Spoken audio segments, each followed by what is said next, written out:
من لە ئێستادا میوانداری پرۆفیسۆر دکتۆر بروس فێرگسنم کردووە سەرۆکی زانکۆی ئەمریکی مەبەستمە لە جەنابیان کۆمەڵێک پرسیار بکەم سەبارەت بە دیدارەکە گرنگی دیدارەکە و هۆکارەکانی پشت ئەنجامدانی دیدارێکی لەم جۆرە.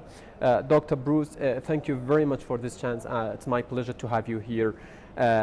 I'll start with a question regarding this event. What are the reasons that forced you or made you think about an event like this in this time? Well, as you know, the American University of Iraq at Suleimani educates its students to be good citizens, yes, as well as good employees and good parents and fathers and mothers. Part of being a good citizen is to get involved in local politics and learn more about government.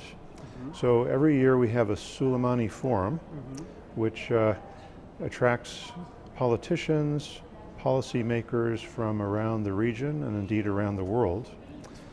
This year we postponed the Suleimani Forum because another very important political event is coming up, and that is the Iraqi elections in about 8 weeks. So to avoid confusion among our guests about whether they are running for office or analyzing policy, we have instead today a smaller event which is focused on the economy in Iraq.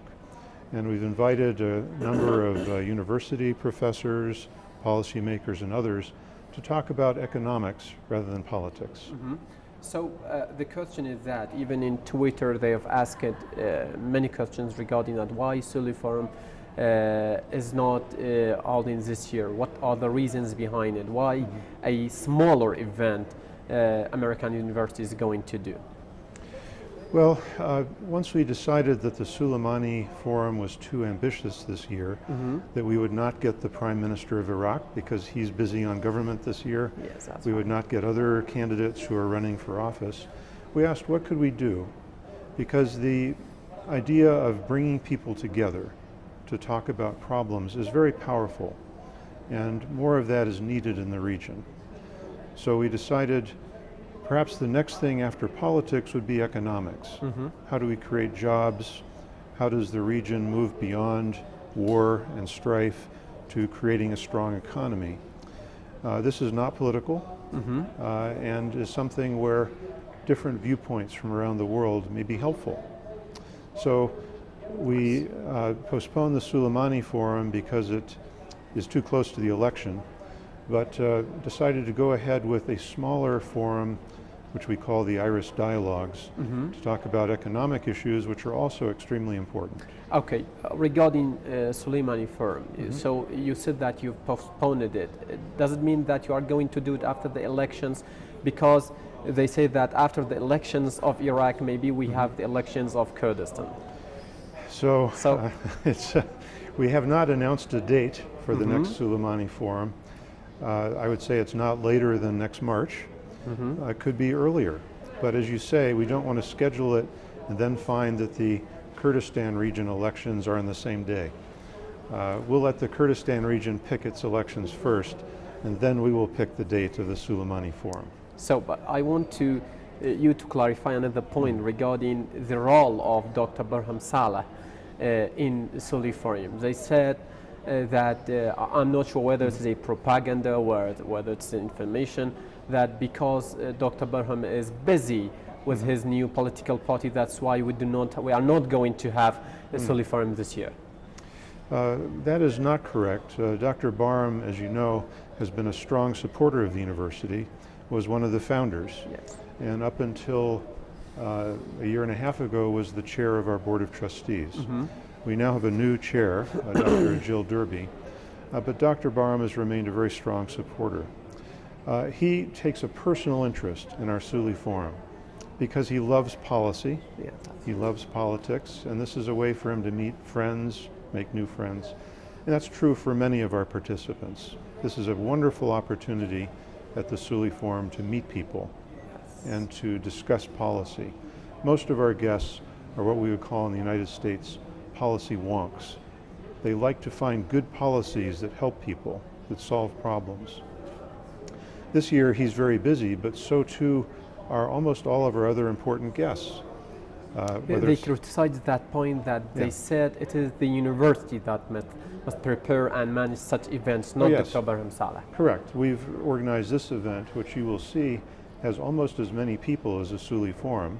Not quite as many, because there are a few empty chairs. But still, it's a project the university is capable of undertaking on its own now. Dr. Saleh has often taken a personal interest in the forums, and I still hope he will in the future. But it is no longer Dr. Saleh's forum, this is a university forum. Okay. When it comes to the ban on the airports, does that point affected your event? Because, as you said, experts around the region and around the world came to Suli Forum, for example. But this year, when we look at the panel, it's not that much regarding experts from around the world. Yes, that's correct. And I think the difficulty in getting international visitors to Suleimani is also a factor. Yes. It will be helpful when the airports are open again to international flights, inshallah. And that will be something we'll take into account. But the major factor was the fact that the elections are only 8 weeks away. If there were no elections, we would have found a way to bring international visitors here, because then we would have had important visitors from Erbil, from Baghdad, from other countries to join them. Yeah, my last question regarding AUIS dialogues and the role of American University of Iraq. How can events like this participate in rebuilding the economy of Kurdistan or the economy of Iraq? I think your question may be asked this way: what is necessary to rebuild Iraq? Yes. And they are discussing that point. They're discussing this right now. We had a very interesting discussion this morning on how the private sector can help. I think there are 3 groups that need to work together to rebuild Iraq. One group are the universities, because this is where ideas are formed, this is where concepts are discussed, this is where policies can be debated without people taking sides. The second group are businesses, because it is very difficult to build an economy unless there is a strong private sector helping to create jobs, develop new industries. And the third group, of course, is government. So unless those 3 groups work together in what is called the triple helix of innovation, it is very difficult to build anything in a country, because one group is always then pushing against or pulling against the other. There's no cooperation, there's competition.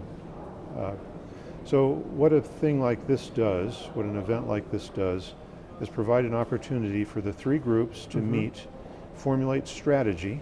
That's right. And then the groups separate to implement the strategy. Hopefully. Inshallah, again. But this is not an easy thing to do, but without universities working with industry. But you are trying to have a hand in it. We feel that we are an essential part of it. Without university participation, it's very difficult for industry and government to talk to each other sometimes. So it's the triple helix. We're part of it. We're proud of it. And we hope to continue in the future. Inshallah, as you said. Dr. Bruce, President of AUIS, thank you very much for this chance. It was my pleasure to have you. You're very welcome, Mr. Yad. Thank you for inviting me. Thank you very much. بەڵێ بینەرانی عزیز ئەوەی بینەر و بیسەری بوون گفتوگۆیەک بوو لەگەڵ سەرۆکی زانکۆی ئەمریکی لە سلێمانی سەبارەت بە ئیڤنتەکە و سەبارەت بە ڕۆڵی زانکۆکان من ئەگەڕێمەوە لای کامەران لە ستۆدیۆی ناون.